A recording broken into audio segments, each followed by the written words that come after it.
మాజీ మంత్రి కాకాని గోవర్ధన్ రెడ్డిపై ఎమ్మెల్యే సోమిరెడ్డి విమర్శలు గుప్పించారు. కాకాని నకిలీ పత్రాలు సృష్టించిన కేసులో 200 రోజులకు పైగా చింతామణిలో దాక్కున్నారని విమర్శించారు. కాకాని జీవితమంతా అబద్ధాలు చెప్పటమే సరిపోతోందన్నారు.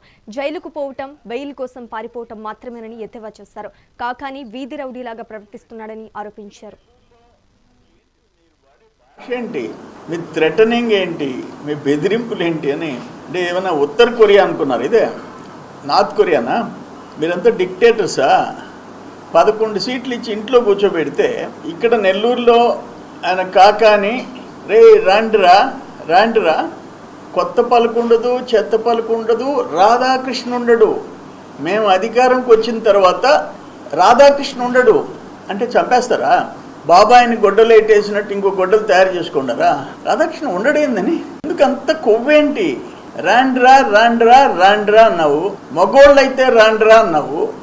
నువ్వు చింతామణిలో ఎందుకు దాముకున్నావు? నిన్ను చింతామణిలో ఎందుకు పట్టుకోవాల్సి వచ్చింది? దాదాపు 204 డేస్, 80 రోజులు పోతే 140 రోజులు ఫేక్ డాక్యుమెంట్స్ కేసులో తప్పించుకున్నావు, ఇక్కడ తప్పించుకున్నావు. నువ్వేంది మగోళ్ళు అయితే రాండ్రా అనేది? జగన్మోహన్ రెడ్డి మాట్లాడతాడు, స్టేషన్ల చుట్టూ తిప్పుతా, రాధాకృష్ణని స్టేషన్ల చుట్టూ తిప్పుతా, మా వారిని అక్రమ అరెస్ట్ చేశారు, అట్టే చేయిస్తా. నీకేమన్నా కొత్త? రామోజీరావు గారు ఒక బ్రాండ్, ఆయన బెడ్ మీద ఉన్నాడు, ఆయన మీద కేసులు పెట్టి అరెస్ట్ చేసేదానికి తీవ్ర ప్రయత్నం చేశావు, కోర్టులు ఆపినాయి.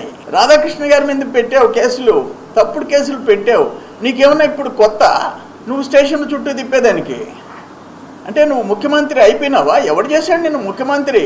అసలు ఏంటి మీరు వాడే భాష ఏంటి, మీ థ్రెటనింగ్ ఏంటి, మీ బెదిరింపులు ఏంటి అని అంటే ఏమన్నా